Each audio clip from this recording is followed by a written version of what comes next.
Hailing frequencies open and welcome aboard Treks and Tangents. I'm your co-host Brian. And I'm your co-host Jaci. I'm the Star Trek newbie who just treks off on tangents. And I'm your Star Trek expert who is here to get the tangents back on track. Each episode we watch and talk about a different Star Trek episode. And this week we watched Star Trek, the original series, Season 1, Episode 7, What Are Little Girls Made Of? Episode 7 for Star Trek, but Episode 8 for our podcast, counting, of course, the strange failed pilot, The Cage, as I always like to point out. I really can't wait for the next season so that this counting irregularity goes away, but here we are, Episode 8. How you doing, Jaci? I, too, am confused because I always write Episode 8 in my notes when it's supposed to be Episode 7. I think coming up, there might be an opportunity to rectify that situation. We might cram 2 episodes together, but I don't want to spoil anything. We'll have to see, but maybe we'll get that fixed. I also like episode 8 of our podcast as a milestone because in all of the reading and research that was done leading up to launching this podcast, it seems like the majority of podcasts that start up and then flicker off and don't make it to episode 8, so we're here. That's a good thing. So far. So don't be jinxing us. No, God, no. It's been fun to watch the podcast slowly grow. Of course, it takes much longer than 8 episodes to grow anything. We've seen the numbers. We've seen the comments.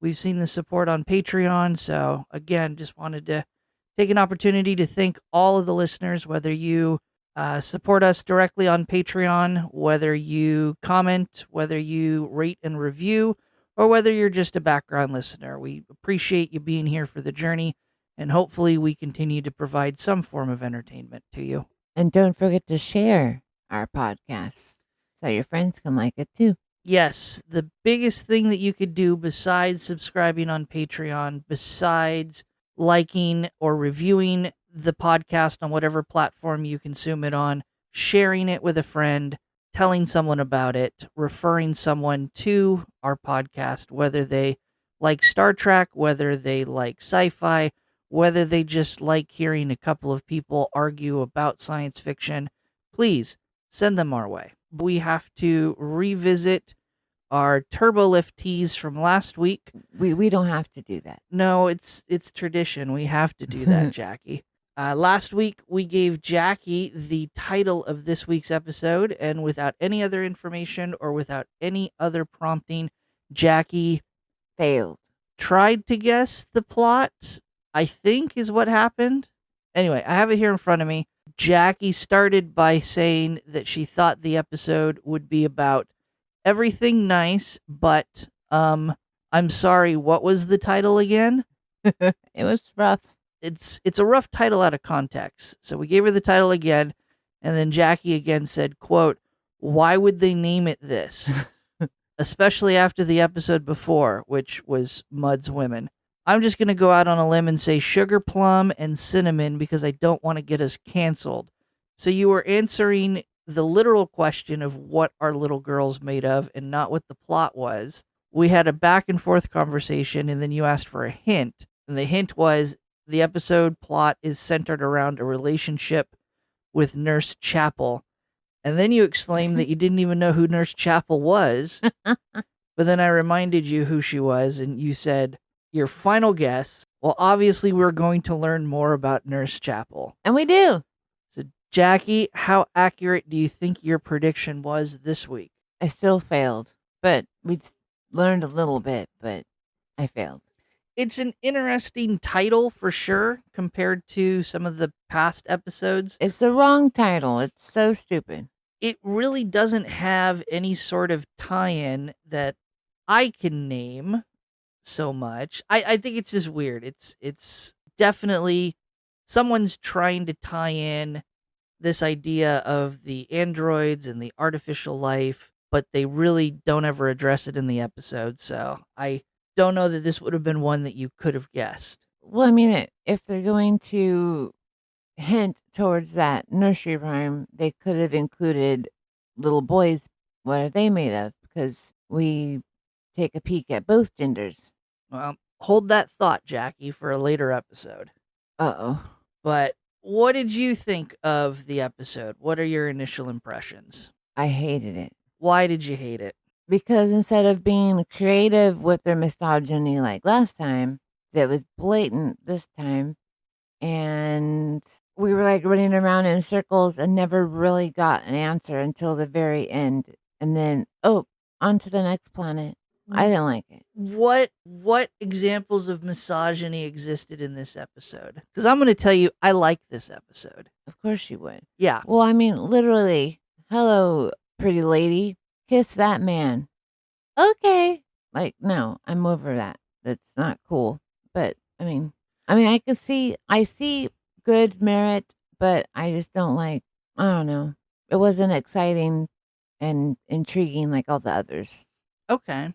I can kind of see where it was going, and I'm the worst at foreshadowing. And if I could see what was happening, So you figured out by the end of the episode, you knew that Dr. Corby was an android. yes, Okay. I can see that.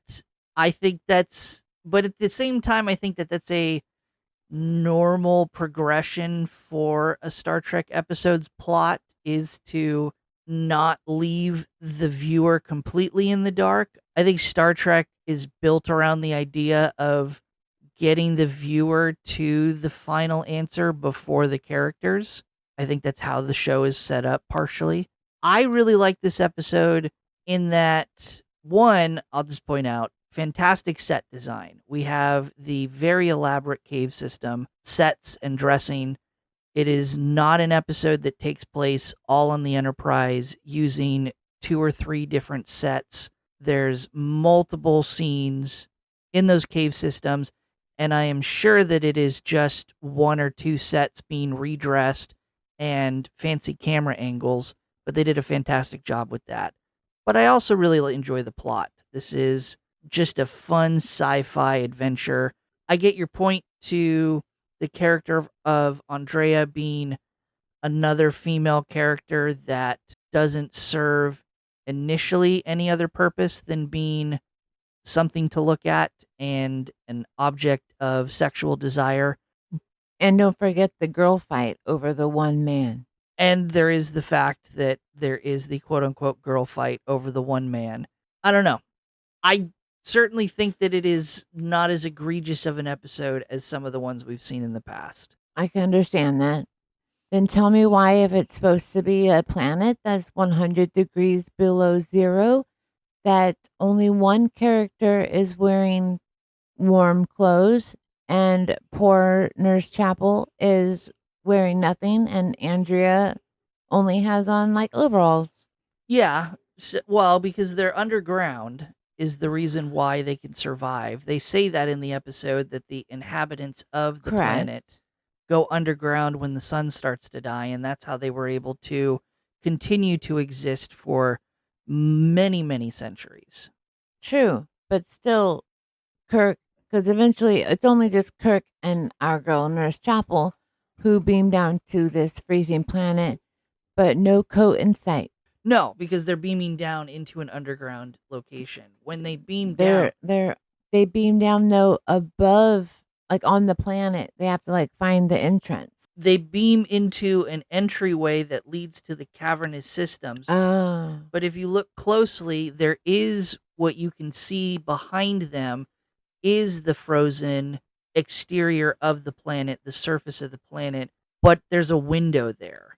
And you can tell there's a window because you can clearly see Kirk and Chapel's reflection in the window. oh, I was busy reading the little CC caption thing. Yeah. So when they beam down, they're beaming down into like an entry hall. There's no exposure to the planet's surface. And I think they do that specifically. They beam into that area because before they beam down, they have the communication from Dr. Corby explaining that he's existed underground for 5 years.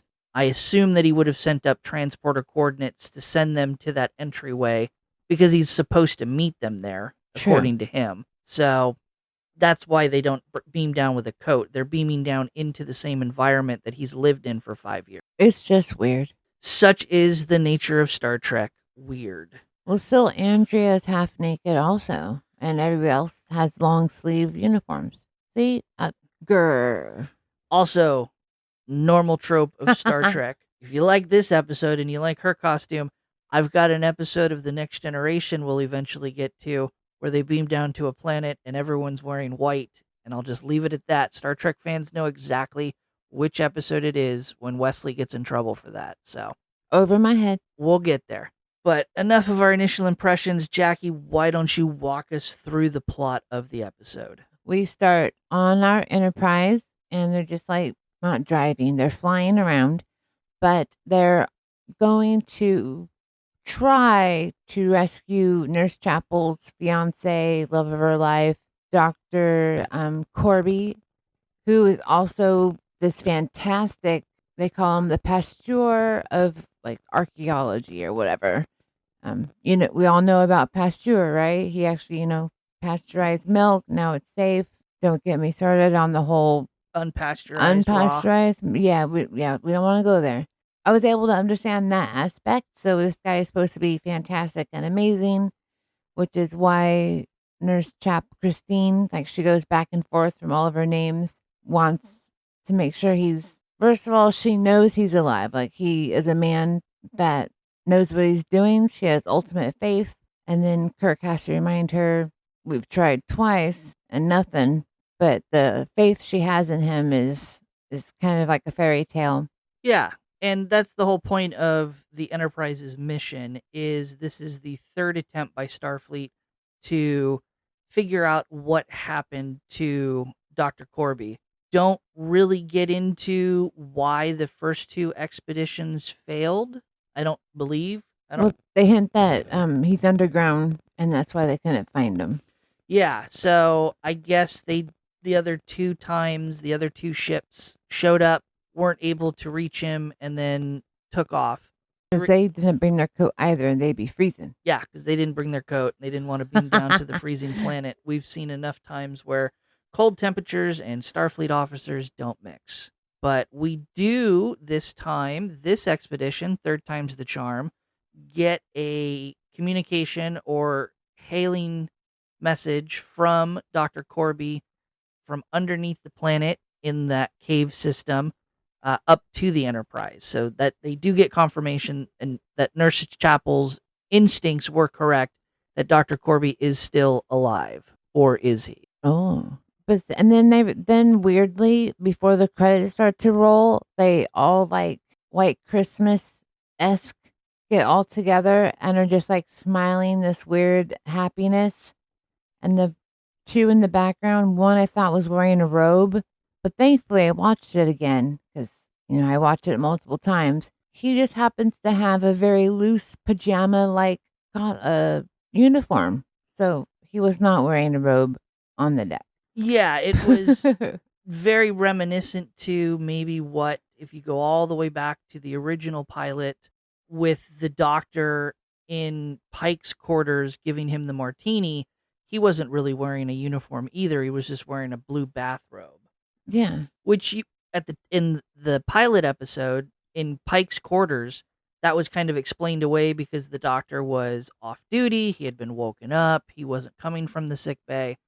But is this an example of them reusing clothing or in costumes from the failed pilot in previous episodes? I don't know. I just found that odd. And I really want Yohora's, I say butcher her name. I want her little weird earpiece. Gotta find it. The thing that looks like it almost it's like an antenna. It's like an antenna. It reminds me of like a metallic, the honeycomb kitchen utensil that if you watch a commercial. An egg beater? Not an egg beater. If you watch a commercial for Honey Nut Cheerios, the thing that they dip into the thing of honey and they pull it out, it looks like. Yes, that's a wooden dowel with a circle at the bottom. Yeah, there's a name for it. We're both going to fail. We're going to look it up when we're done. But yes. It looks like that. We'll breed that together. Yeah. I still don't think that I think Spock is still a bit hesitant though about this whole. Are we sure it's him?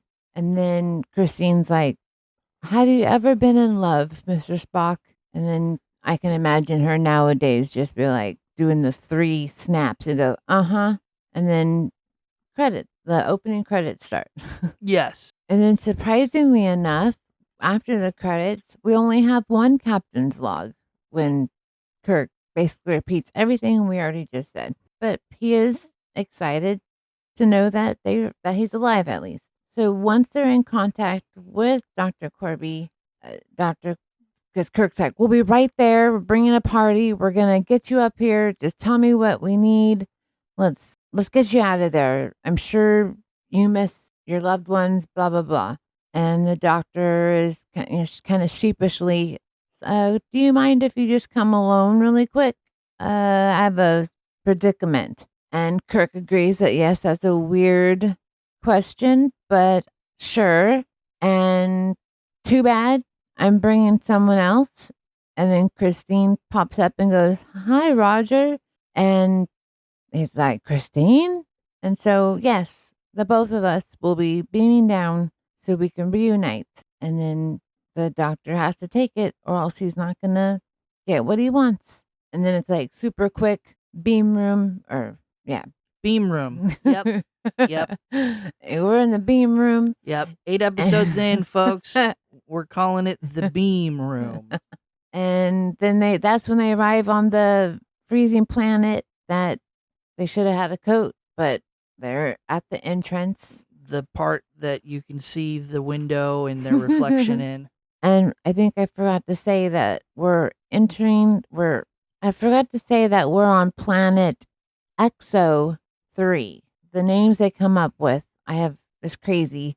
And Spock believes it once was inhabited, but because the sun started to fade, that's why it's 100 degrees below zero. The inhabitants went underground to be warm, and that's why everybody has kind of said, "Well, he can't be alive anymore. It's been 5 years." So we should probably remind you of that. Yeah. Well, I would imagine that because you have an archaeologist going to the planet, Dr. Corby goes there for a specific reason. So they had to have known that there was some kind of intelligent life on the planet at some point. So I guess Dr. Corby's mission would have been to examine or investigate if they had survived the sun going dark and the planet freezing over. I don't know that it'd be interesting to know if there was any communication with Corby after he arrived and discovered the remnants of the inhabitants of the planet living underground, if that information had made it back to Starfleet, or if he had just arrived and then maybe immediately disappeared. I don't really think They never tell us, and I think that's why the crew is so excited to hear that he's alive. And with his being alive, he has to have some crew and a lot of material that has to be transported. Like the assumption is that's their assumption. But then it's kind of a letdown when he's like, "No, no, no, don't come. Just you. Oh, Christine can come. Okay." So they're there. But the doctor did not meet them at the rendezvous point like he said he would. So they just start going into the cave, and Dr. Corby is not there to meet them as planned. Kirk decides to call down 2 security crewmen so that everybody could be safe. Because, he still has no idea what they're dealing with. So we have Matthews and Rayburn that beam down. Remember that. Kirk also says, "Matthews, you're coming with us. Rayburn, you stay here at the mouth of the cave and then check in as we go." So they the 3 of them start wandering through this cave. Kirk, Chapel, and Matthews. Thank you. And then, as they're going, and then very dramatically, Christine kicks a rock and it falls down into the great abyss of the cave. And they just gets more scary and dangerous. And that's when they start hugging the wall even more. Yeah, and we get a lot of different shots of this quote unquote cave system. Again, it's probably one or two set pieces, but the way they use the camera angles and lighting, it really adds, at least when I watched it, it really added to this feeling of an elaborate cave system and that they were exploring many different parts of this system. And like when we were in school, we learned about those, they're not icicles, but like the little rocks and minerals that come down like a spear or come up. Stalagmites. Yes. So they have those hanging around, or, hanging around. But see, I was hoping the show was going to go more on why Matthews was touching the wall more, and no one else was touching the wall, but Matthews kept touching the side and looking at his fingers like there was something on it. So that's why I was thinking something might be happening about that, but they never address it. It's probably just the actor checking for wet paint. That's very true, but they never bring it up. So after the fall of the rock, not anybody else, they turn a corner and a bright light is blinding them. It's like, who's there? What's going on? And then a man steps in front of it. Oh my gosh, is that Roger? And he's like, oh, I guess I should turn on the light, the other light, to turn off the bright one. And it's actually Dr. Brown, Dr. Corby's assistant. And Christine's super excited to see him. And Kirk's like, do you know this person? And so, yes, of course. But where is Dr. Corby?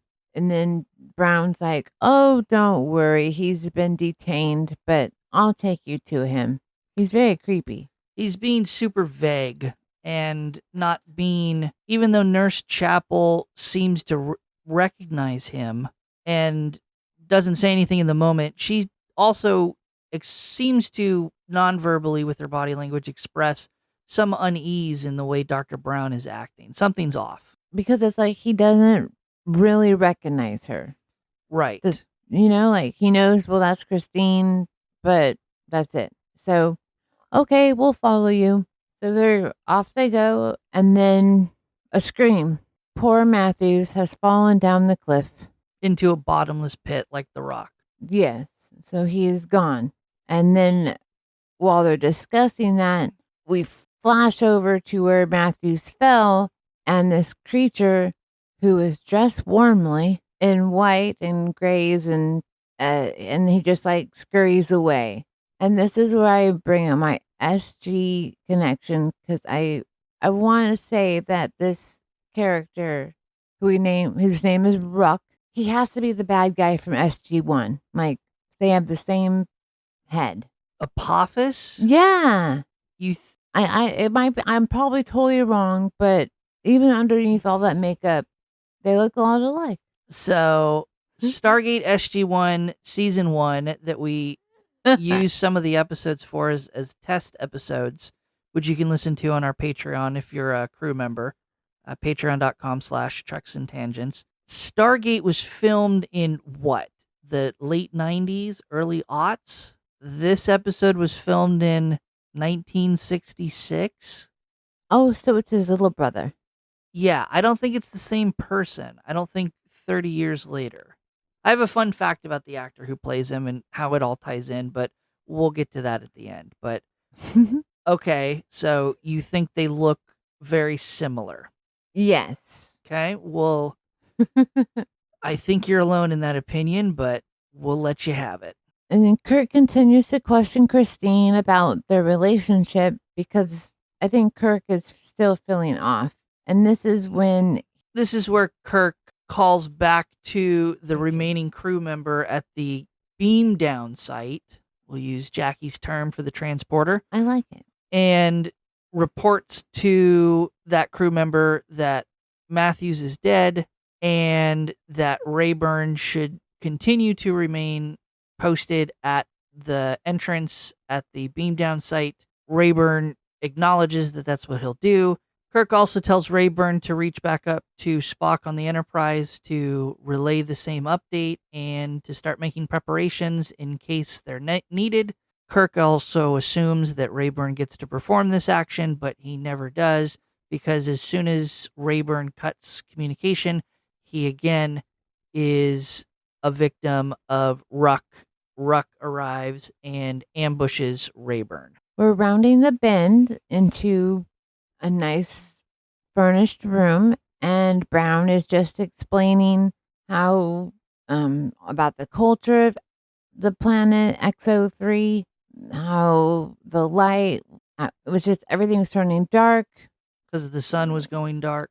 Yes, it's been fading for millions of years. He's basically giving the reiteration of what Spock does with more detail. Exactly. I think trying to also sell what he is trying to tell them, because he's like, I have all this important stuff to tell you, but we can't tell you yet. Right, because he does at this point, Dr. Brown does hint at this idea that he explains everything the same that Spock does, but then adds the detail that once the inhabitants of XO3 went underground, they were able to create these mechanoid android servants. Thank you for saying that, because I was going to butcher that entire phrase. Yeah, he doesn't get into much detail after that. I'd also would point out that it maybe not be a scientific breakthrough that they made, and this was more of an adaptation to living underground.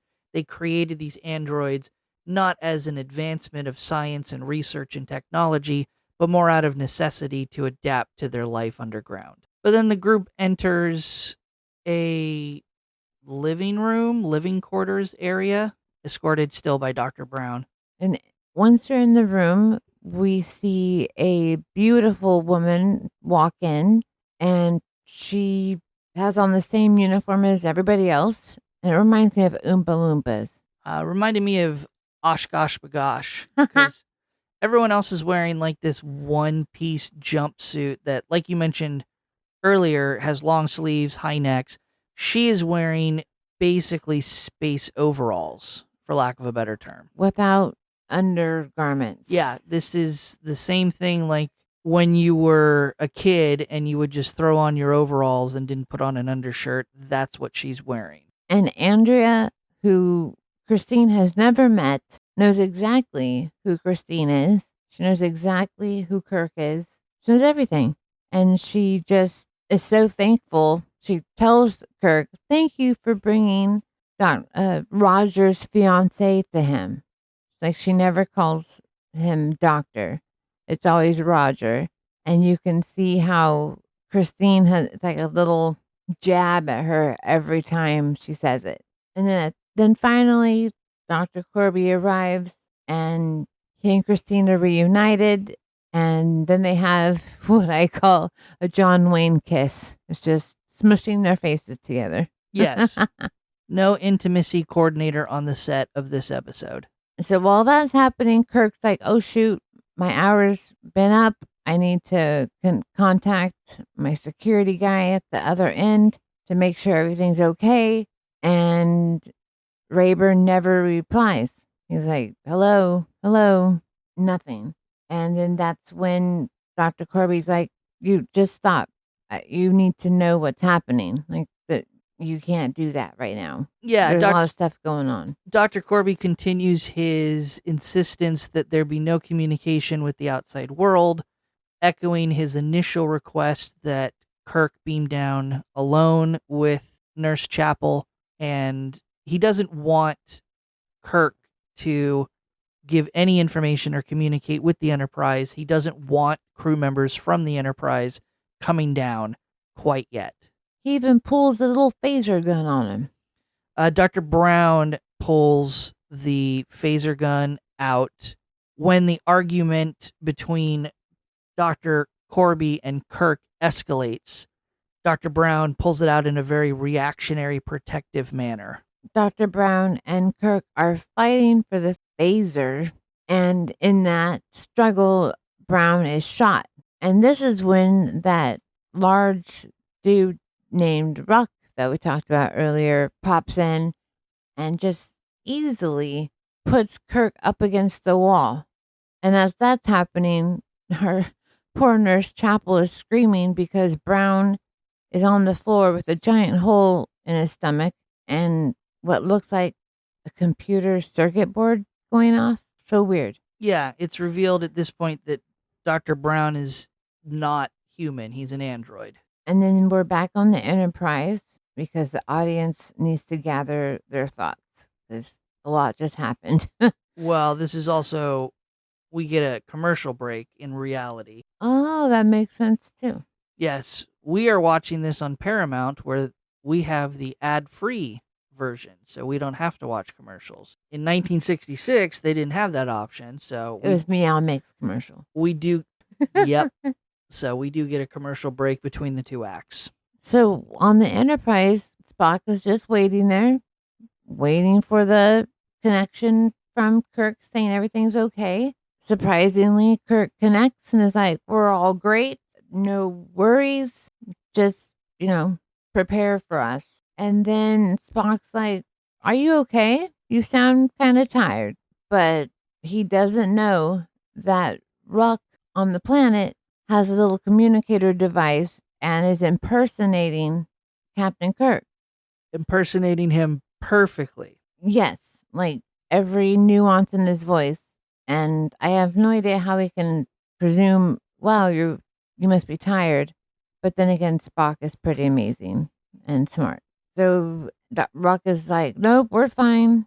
Just get ready so that all of our stuff down here can be transported. Once that shuts off, Corby tells Ruck, just like, speak in this voice. Be this person. Be that person. Perfect impersonations. Andrea, Christine, you name it. And then Ruck does something stupid, and Dr. Colby's like, you will not mock Christine. And at that point, all I saw was a man talking down to a dog. Did you get that feeling? Yeah, because Like, at this point, we also get some more background from Corby. For context, we're in very sparse living quarters, and it's Kirk, Corby, and Ruck, if I remember correctly.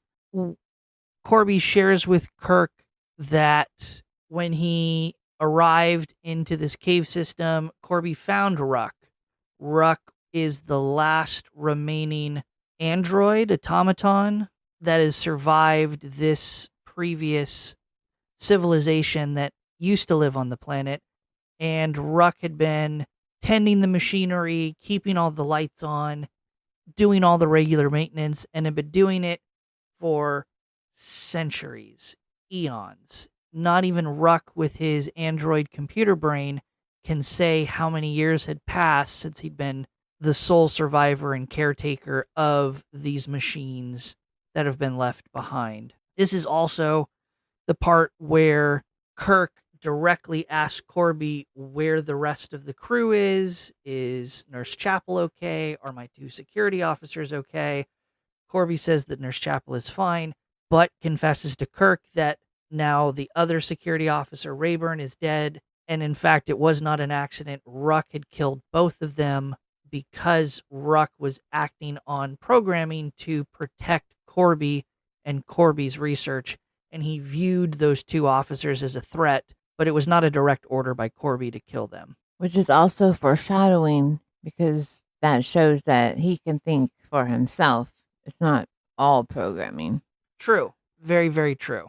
But then we're in like a, I guess it's all the dining room, but I initially thought it was like Christine's quarters, like they tried to make her comfortable in her own spot so she can calm down. I don't have any direct evidence, but I want to suspect that Corby's living room quarters, the dining room, as well as this room, whatever it is, Nurse Chapel's room or whatever, I honestly think this is the same set and it's just been slightly redressed. It's very confusing to know if it is a separate room, if it is a completely different area of this inhabited space that Dr. Corby is living in, or if it's the same room and they're just moving furniture around between scenes. I don't really know. I wouldn't put it past it that it is the same set because when they first walked in, I remembered the dance hall from last episode when it was just rock. Right. I was like, oh, we're all going to party some, but no party here. So Andrea flat out asks Christine, "Are you unhappy? Why are you upset? Why don't you like it when I call him Roger? I mean, that's his name." Like, literally, Andrea asks all the hard questions. And Christine can't really answer that because I don't think she knows what to say. She's just still stunned. Well, let's bring up the fact that it's a little weird that Your fiance is hanging out with a pretty lady? going back even further, you're engaged and your fiance goes off on an expedition and goes missing for 5 years. It's never really addressed in the show. Are they still engaged? 5 years have passed. Isn't that do they need to pick their relationship up at some point in the past before the engagement to reconnect? I don't really know. I can't really tell based off of Nurse Chapel's reactions. I certainly get the impression from Dr. Corby that he wants to continue on with the relationship as if nothing has happened. Yeah. I would also suspect that's partially because of the way his brain is programmed, foreshadowing. But you can't really tell from Nurse Chapel. She has feelings for him. She cares for Dr. Corby. But does she have the same level of connection in her own brain toward Dr. Corby where they should still be engaged and continue on a relationship? I don't know. I can't answer that.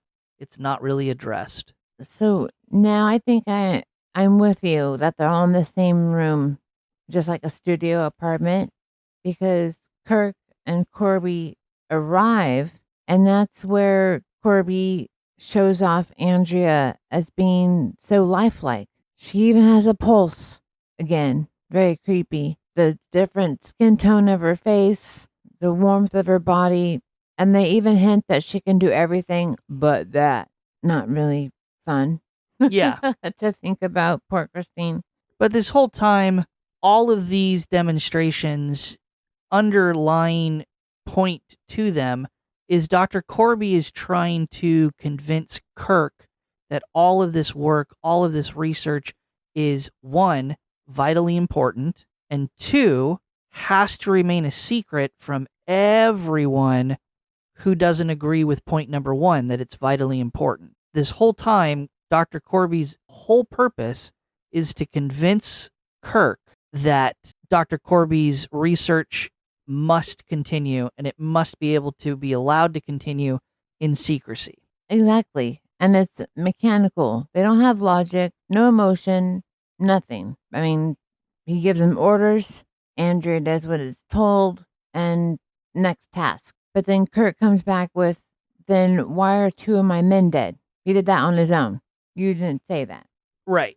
Kirk's underlying counter argument or resistance to this whole scenario is to continue to point out all of the holes in the logic of Dr. Corby's way of thinking, the android's way of thinking, and to catch them on loopholes and technicalities. And he's like, Dr. Corby says, well, let me show you how we make an android.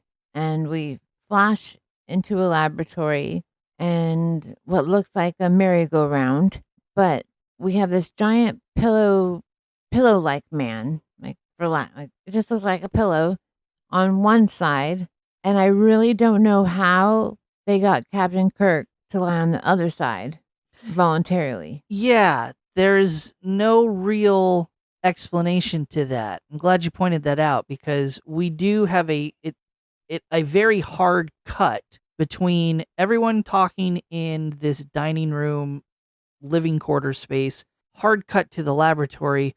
Kirk is now naked and strapped down on this carnival ride, merry-go-round type situation with a dividing board. And yeah. I was like, oh, they must have like not a prisoner, but another friend. He's going to be the part of the experiment. But then it's Kirk. That is the biggest question I have, I think, about this episode. The only explanation that I can think of is that Ruck physically overpowered Kirk and stripped him naked and forced him to lie down, maybe at phaser point, maybe not.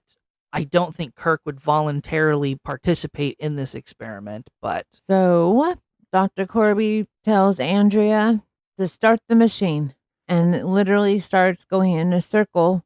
That again, another carnival ride, that little spaceship that goes super, super, super fast and makes you go against the wall.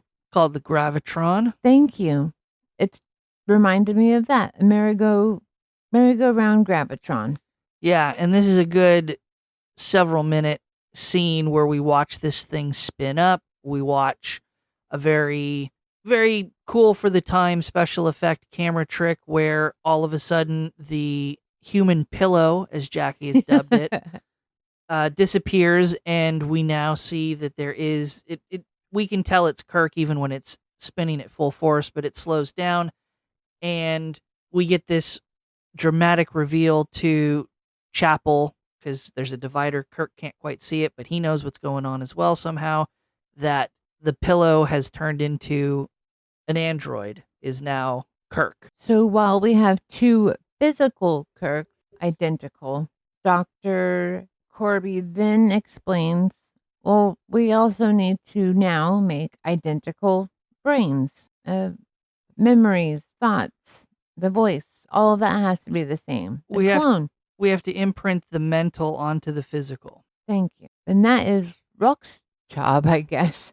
So he pushes those buttons, and then as that's happening, Kirk starts to say, mind your own business, Mr. Spock. That's nothing to do with you. All kinds of, you're a half-breed interference. He says, he starts giving himself this little chanting mantra where he says, quote, mind your own business, Mr. Spock. I'm sick of your half-breed interference. Do you hear? Which, of course, he does because he wants to corrupt this transfer. He wants to imprint this completely uncharacteristic thought in the android's brain so that, again, foreshadowing in the future when the android ends up back on the Enterprise and interacts with Mr. Spock, it gives Mr. Spock a clue that this is not A-okay, something is amiss. And as that finishes, it's just flashes and large, loud buzzing. And then we jump into a dining table where Andrea has taken Nurse Chapel to have lunch, and Kirk joins her, or so she thinks. So they're having lunch, and Kirk's just quizzing her. And then, like a special one, what if I gave you an exact order to betray Roger? And then poor chat Christine, why would you ask me to do that? Because he's fucking crazy. And then it's like, that was the magical words, because in come the real Kirk, the doctor, and even Ruck. And they're like, ha ha ha, you couldn't even tell the difference. And then Kirk's like, ha ha, but I got you. You may be able to do all this other stuff, but I'm hungry, so I'm going to eat. And he starts quizzing this android because he's supposed to have all the memories. Yeah, and again, this is partially a scenario that's been set up by Dr. Corby because, again, Corby is trying to convince Kirk to be on Corby's side, and so this gives the opportunity for Corby to show off his work, and that this newly created android, without any other prompting or needing any other setup time, is able to fully jump into the role of playing Kirk. And the two have discussion. Why eliminate joy, imagination, trust, love, all so that you can have a quote unquote better person that doesn't have all those emotions. It's all logical.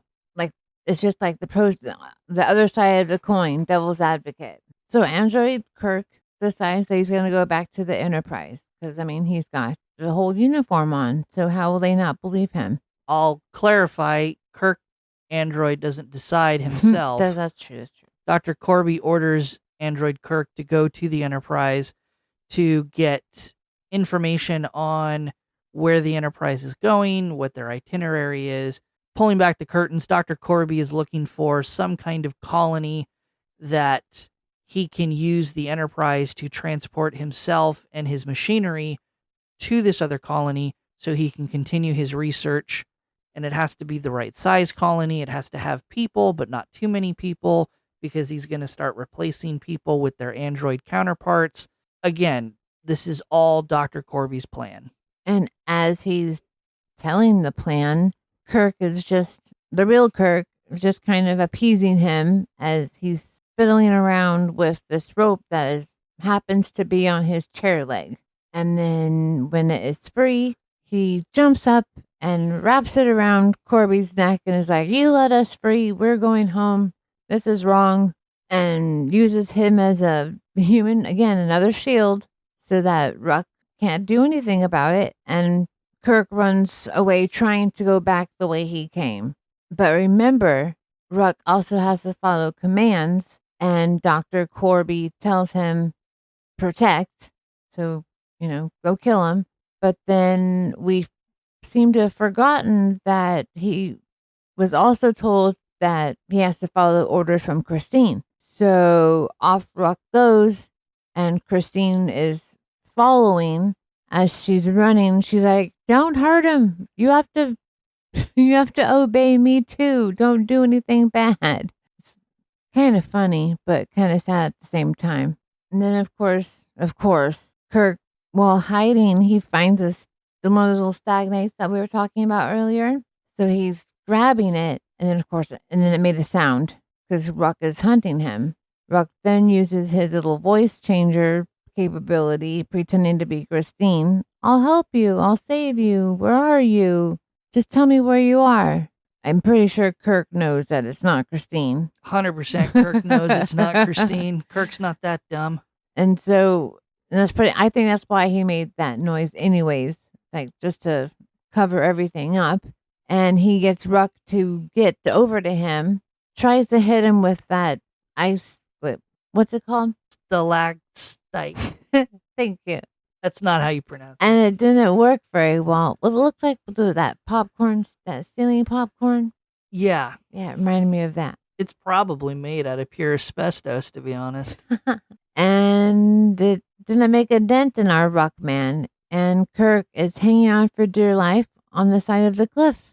Right, because they struggle, and Kirk slips and ends up dangling off the side of this bottomless pit. I like to think it's the same bottomless pit that the other crew member fell down. I mean, I agree with that. And they just look at each other, and finally Ruck, it's like reluctantly pulls them up by one hand. He's like, "Dang it." Yeah, as the viewer, we have to assume it's because of this conflicting order that he received from Nurse Chapel not to harm Kirk. He's done his job. He's retrieved Kirk in protecting Dr. Corby, but he can't just off and kill him like he did the other crew members because Christine gave him the order not to. And then we're back on the Enterprise, but only for a short while. It's like Android Kirk rushes past Spock. No pleasantries, no hey, no bye, no get out of my face, nothing. And Spock's like, "Hey, what's up? What do we got to do to prepare to get everybody over here? Tell me what I need to do." And Android Kirk yells at him about being an interference and how he's a half-breed and stand out of his way. It's the exact same phrase that he said earlier was imprinted in his brain by the real Kirk. And again, quote, "Mind your own business, Mr. Spock. I'm sick of your half-breed interference. Do you hear?" Thank you. So he grabs whatever plans he needs from a cupboard. Not a lot of stuff he grabs, just like a notepad, looks like, and goes back to planet XO3.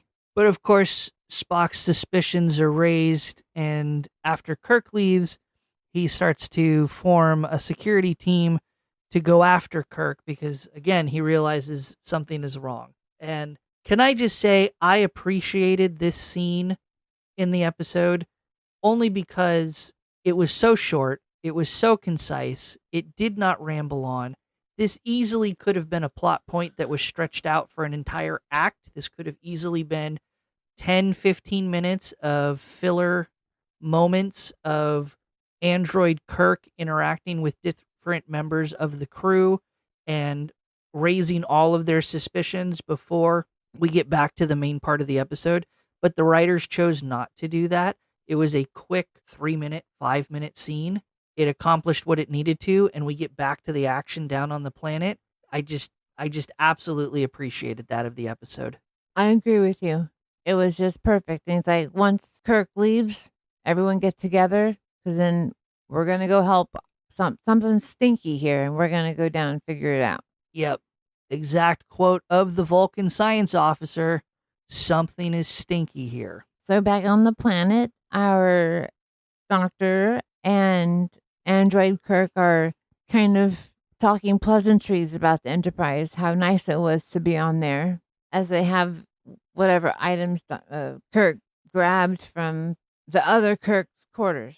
It's so weird saying all the Kirks, but yeah, like, oh, it's so nice on there. But now we're going to take it over. So after that little pleasantry, we see Kirk, the real Kirk, in his own quarters dungeon holding area.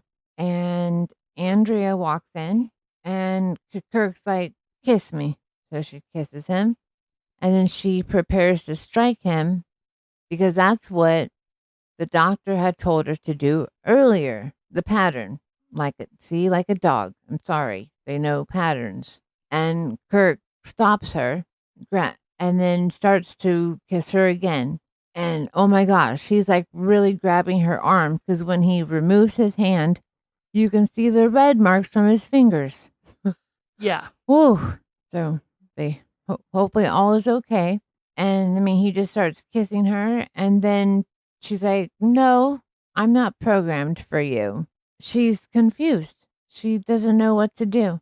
Yeah, this is Kirk's whole plan, is to break through her programming, get down to her base circuitry in her brain and her thought patterns and confuse her and get her to fall into this logic feedback loop where she doesn't know how to process all of the external information and act upon it.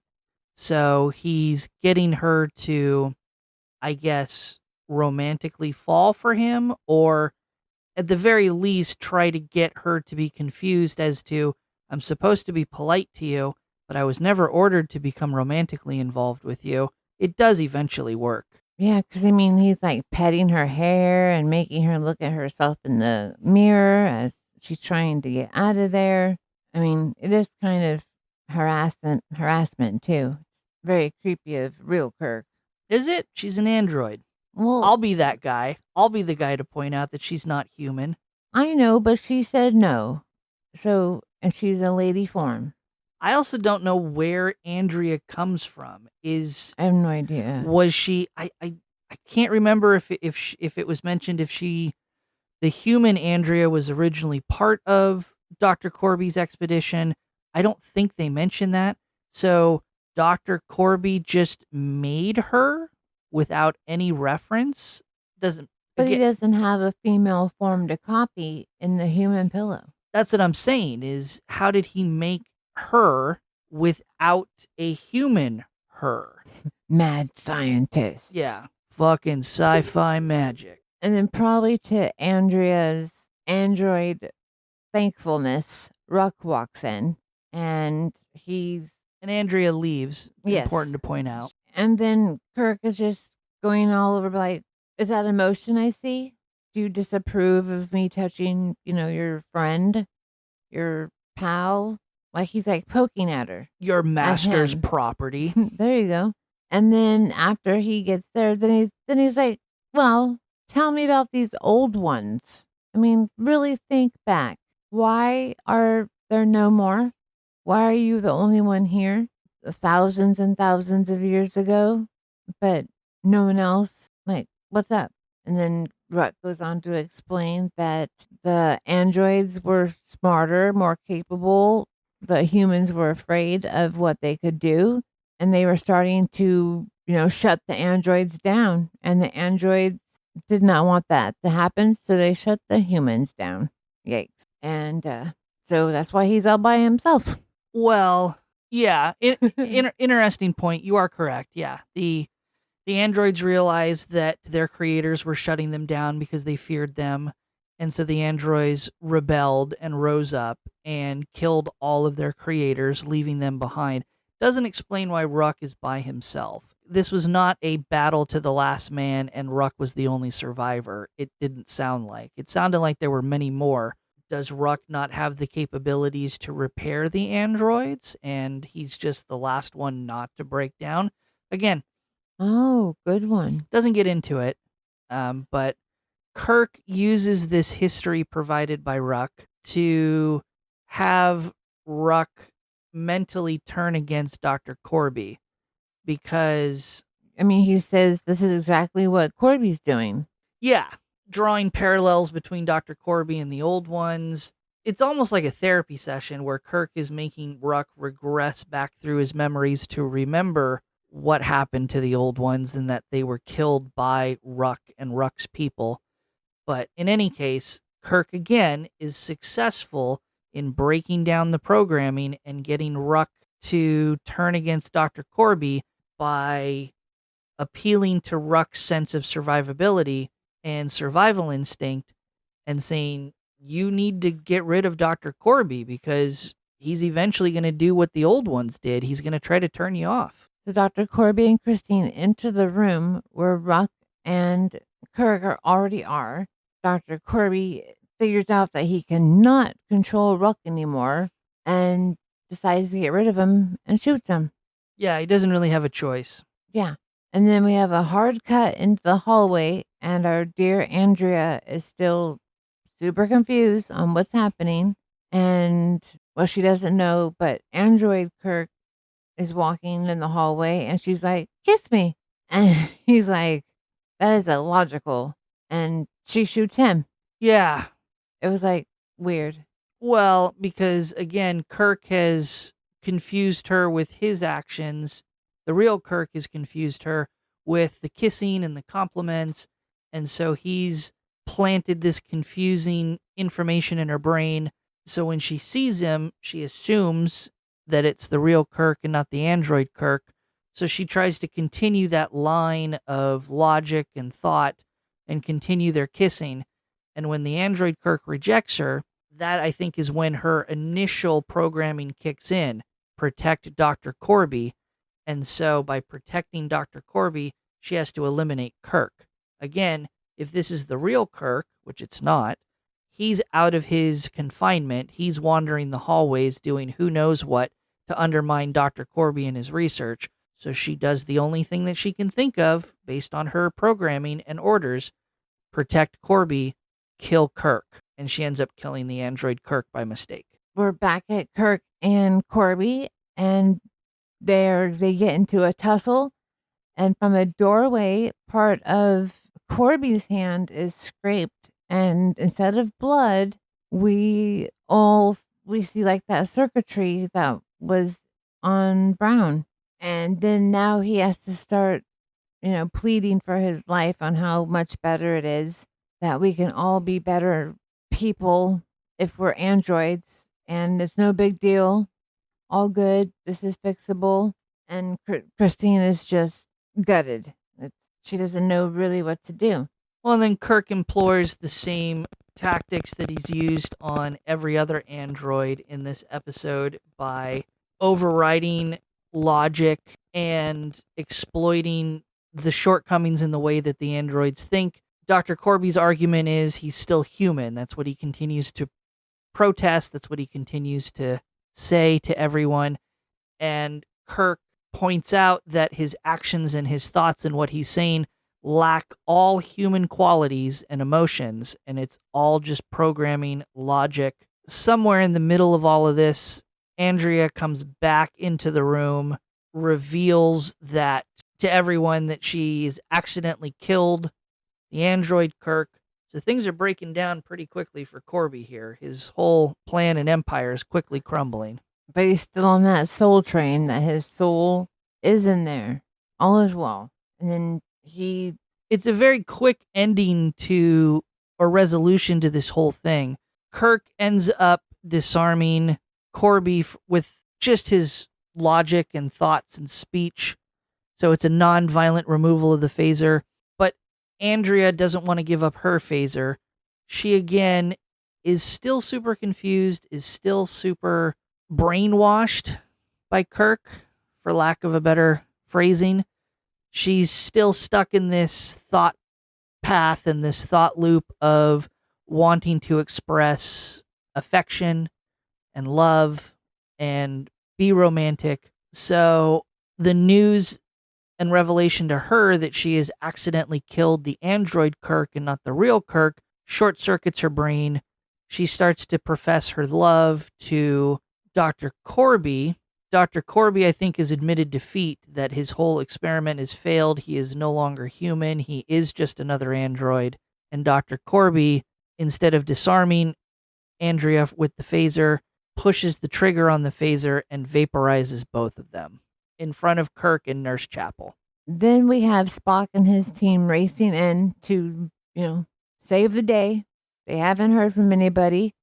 So now they have to come in and make sure the captain is fine, Rayburn and Matthews, everybody. And then poor Spock, where's Dr. Corby? We were supposed to be saving him. And Kirk says, Dr. Corby was never here. Which is true. He never was, as far as when Kirk and Nurse Chapel arrive. It's just really sad. Yeah. Now we're back on the deck, the main deck of the Enterprise. Called a bridge. Thank you. Wait, could we be on a boat? I don't know. But we've talked about this. Starfleet is like a navy. The starships are like regular ships in the water. I'll work on that for next episode. So we're back on the bridge. Yes, the bridge. And Kirk and Christine are just chatting about what's happened. And Christine agrees that she will stay on the Enterprise, be a part of it. I mean, she already has the short dress to go with everything, so she's got that covered. And then Spock kind of just goes on and is like, that wasn't really cool of you to call me that. Half-breed is not really respectful. But I got the idea and I got your plan.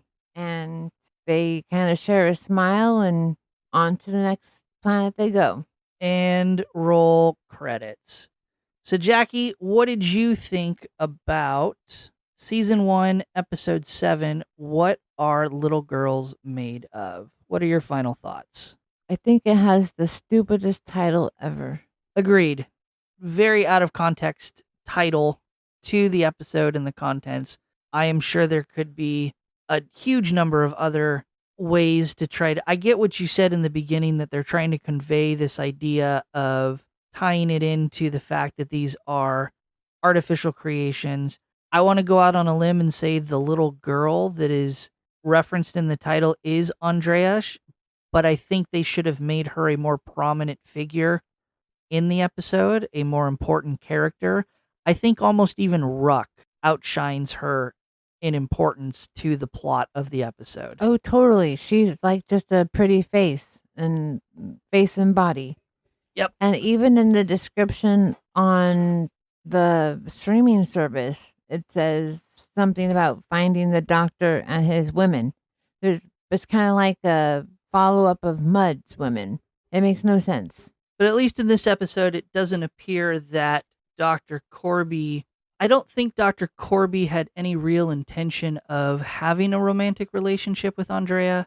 I think that the first instance that we see of Andrea having any sort of romantic inclinations is when Dr. Corby first orders her to kiss Kirk, and that is simply a way for Corby to demonstrate to Kirk that she's following orders, the capabilities of the android. How different would this episode have gone if Dr. Corby chose a different demonstration for Andrea to perform? Something as simple as no interaction with Kirk.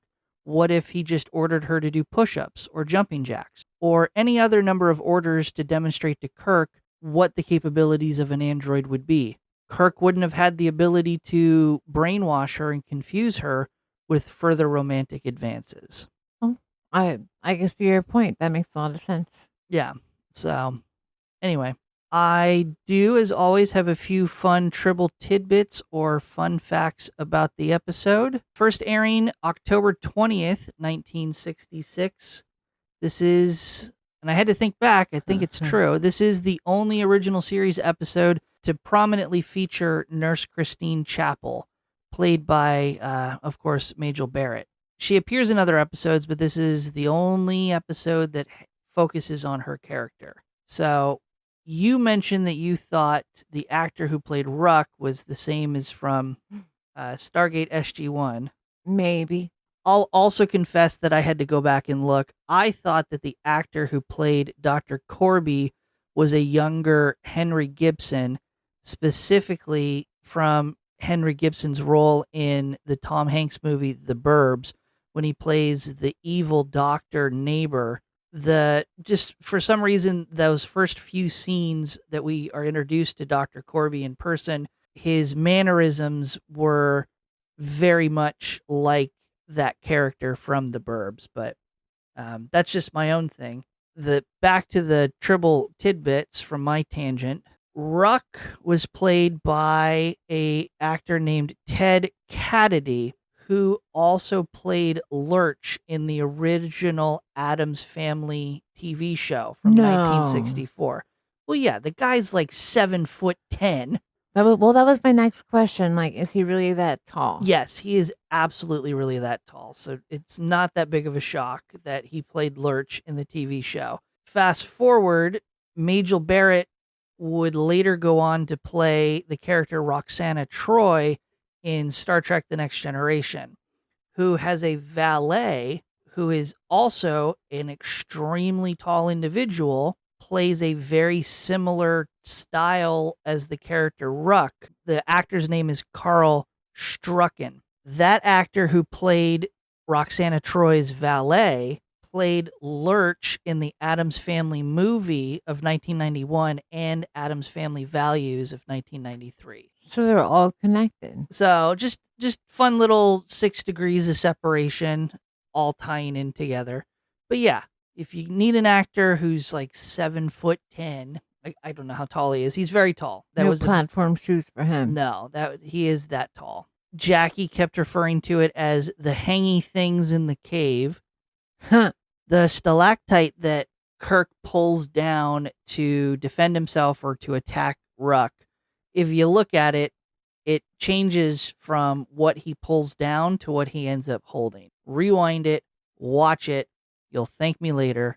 It looks funny. I'm going to go do that right now. How about we finish recording the episode and then we can go look back at it? Yes.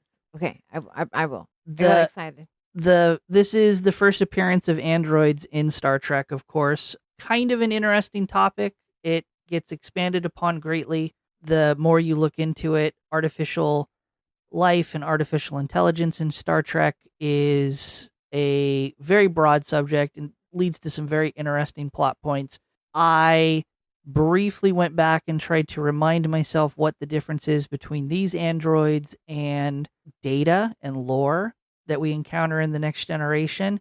The difference, of course, being, I think, is not so much the physical appearance or that the creation of androids, but Data and Lore had very specific positronic brains that were very advanced that isn't repeated in other androids. But anyway, if you're looking for a deeper dive, go look up all the different instances of androids and artificial life in this vein in Star Trek and just see all the different examples of androids.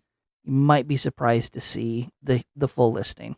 I'm telling you, Star Trek was before its time because we're doing AI now. Yep. Also important of the first for Star Trek, everyone jokes about the red shirts of Star Trek, especially in the original series, how they are disposable. We reference it in our ratings. The number of times that a red shirt crew member beams down to a planet and is very quickly killed. This is the first example of that in Star Trek. We've seen other characters killed. They weren't red shirts. And we'll see other characters killed later. But this is going to be the first example of a disposable red shirt member beaming down and just immediately dying without any consequence. But isn't that the point of, quote, security? I don't necessarily think that Starfleet would consider their crew members cannon fodder in that sense. It's more of the fact that these people are instantly dying and then they have to go get replacements at some point. So, True.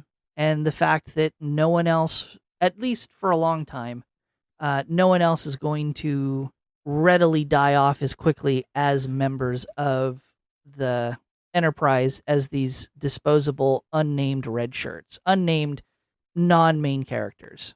And my last tidbit, of course, body count of 7. 2 humans, the red shirts, and 5 androids, I think I counted. But am I right? We got Dr. Brown, we have Ruck, Android Kirk, Andrea, and Dr. Corby. So yeah, 5 androids. But those are your Tribble tidbits. And as I just recently mentioned, this is the part of the episode where we give the episode a rank. We pretend that the episode is a member of our fictitious crew, of our fictitious starship for the season, and we assign a Starfleet rank to the episode. The rank not only reflects how entertaining we found the episode when we watched it, but it also implies how important we find the episode to be to our fictitious crew. A higher rank means we were more entertained by the episode, and the episode is more important and valuable to our crew. A lower rank means that we weren't very entertained, or we just find the episode to not be very valuable to our crew. Looking at our ranks, we go all the way at the bottom: ensign, lieutenant junior grade, lieutenant, lieutenant commander, commander, captain, and admiral. We also limit the higher ranks, so as an example, you can only have 1 admiral, 1 captain in our starship. We will, of course, post a full visual representation of the rankings as they stand on Wednesday, the Wednesday after this episode airs. Jaci, you have not ranked any episode higher than a lieutenant commander, which would be about a 6 or a 7 out of 10 on our scale. You also ranked last week's episode, Mud's Women, as a lieutenant commander. What rank would you give this week's episode to join your crew of the USS Galactic Glitterbee? Well, so far, none of them have deserved to be at the top. Just saying. Agreed. And after listening to what you were saying, because you are the expert, so we're going to go with Lieutenant Junior Grade. Lieutenant Junior Grade, which is the second to lowest rank. That would be a 2 or 3 out of 10. You also ranked, for reference, the naked time on that ranking. Yes. So let's hope the next one is a bit better, because I have a leaderless ship. And that's a good point, because if we get to the end of the season and we don't have a captain, we don't have an admiral, we're going to have to do some field promotions at the end to fill those ranks. We, of course, at any time can do promotions or demotions if we deem necessary to make room on a specific rank. Looking at my rankings, I also don't have a captain or an admiral. I do have a commander. Last week, I gave Mud's Women a lieutenant junior grade, which would be a 2 or 3 out of 10, which is what Jaci ranked this episode this week. And I'm just going to go out on a limb, and I'm going to put this up all the way back up at commander, an 8 or a 9 out of 10. Are you serious? Yeah, which is where I put the naked time. Again, I think this was a fantastic episode.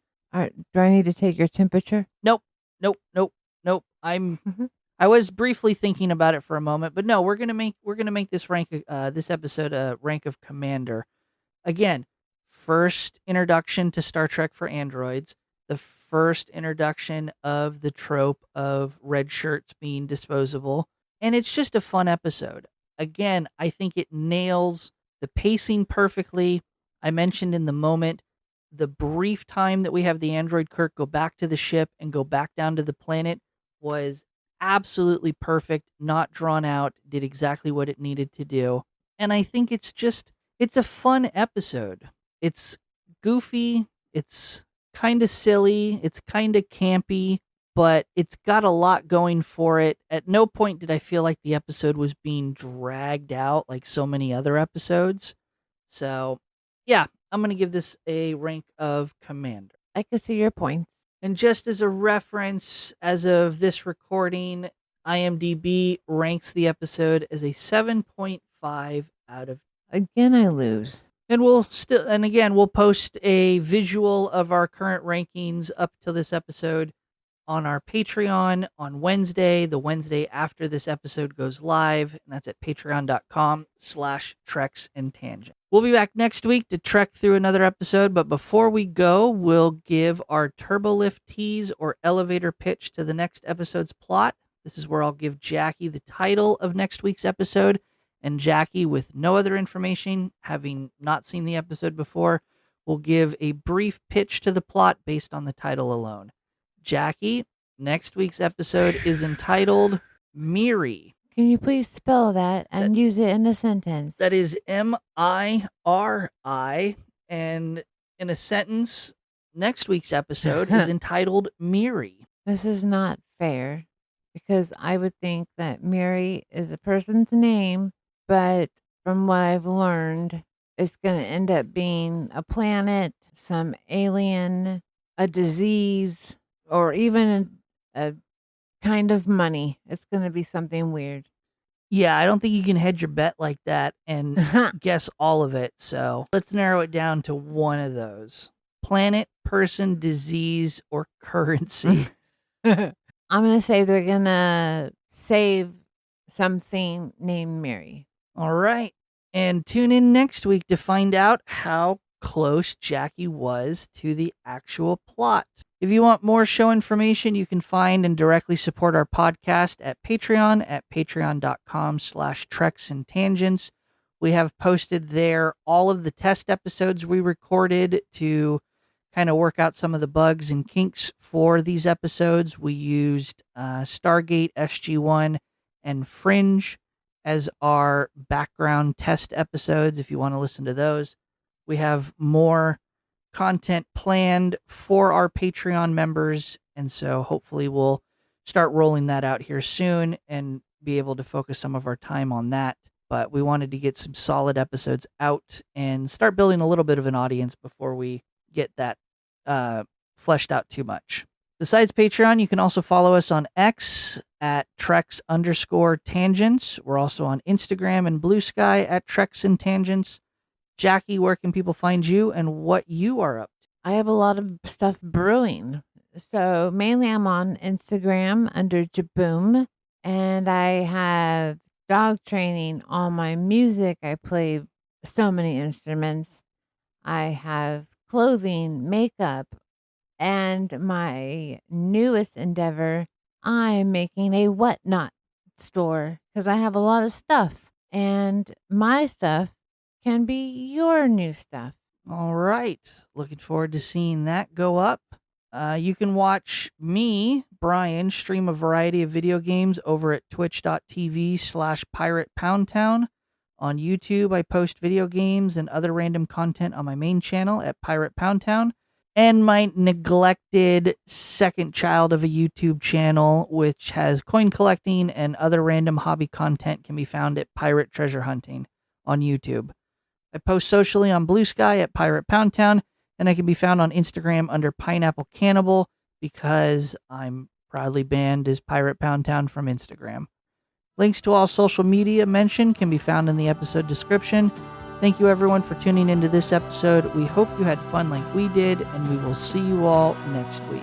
Don't forget, Lady Androids, kiss and slap. End transmission.